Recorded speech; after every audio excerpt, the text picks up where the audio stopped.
ശ്രീനാരായണ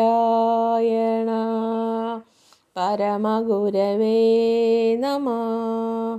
ശ്രീനാരായണ ഗുരുദേവ തൃപ്പാദങ്ങളാൽ വിരചിതമായ ശിവശതകം ശ്ലോകം 63. പുരമൊരു മൂന്നു മെരിച്ച പുരാതനൻ ഹരിഹരമൂർത്തി ജയിക്കണമെപ്പോഴും. പുരിജട തന്നിലൊളിച്ചു കളിച്ചിടും സുരനദി തൂകുമൊരീശ്വര പാഹിമാം. ഈശ്വര, എന്നെ രക്ഷിക്കുക. പുരമൊരു മൂന്നു മെരിച്ചം മുപ്പുരം ദഹിപ്പിച്ച ഹരിഹരമൂർത്തി വിഷ്ണുവും ശിവനും ചേർന്ന രൂപം. പുരിജട, പുരിഞ്ഞ ജട, ചുരുണ്ട ജട, ഒളിച്ചും കളിച്ചും ഒളിച്ചു കളിക്കുന്ന ശിവന്റെ ജടയിൽ നിന്നും പുറത്തു വരാൻ മടിച്ച ഗംഗ ഒളിച്ചു കളിക്കുന്നതായി ഉദ്ഭാവനം ചെയ്തിരിക്കുന്നു. സുരനദി ദേവഗംഗ തൂകും പൊഴിക്കുന്ന മാം, എന്നെ ബാഹി രക്ഷിച്ചാലും.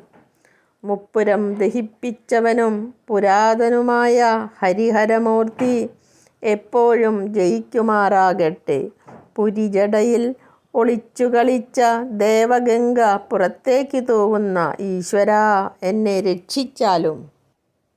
ത്രിപുരന്മാരുടെ വാസസ്ഥാനങ്ങളെ എരിച്ചു ചാമ്പലാക്കിയ, അല്ലെങ്കിൽ ജീവന്റെ കാരണസൂക്ഷ്മ സ്ഥൂല ശരീരങ്ങളെ എരിച്ച ചാമ്പലാക്കിയ പണ്ടേയുള്ള വിഷ്ണുവും ശിവനും ഒരുമിച്ചു ചേർന്ന ദേവൻ, അല്ലെങ്കിൽ പരമാത്മാവ് സദാ വിജയിച്ചരുളണം. തലയിൽ ജടയുടെ മധ്യത്തിൽ ആരുമറിയാതെ വിലസുന്ന ദേവഗംഗ അഥവാ ശീതളപ്രാണധാര ഭക്താനുഗ്രഹത്തിനായി ഒഴുക്കുന്ന അല്ലയോ ഭഗവൻ, എന്നെ രക്ഷിച്ചാലും. സംസാരസാഗരം കടക്കാൻ ഭഗവത് പാദം മാത്രമേ തോണിയായിട്ടുള്ളൂ എന്നാണിനി വിവരിക്കുന്നത്. ഓം ശാന്തി ശാന്തി ശാന്തി. ഓം തത് സത്. ശ്രീ നാരായണ ഗുരു അർപ്പണമസ്തു. ഓം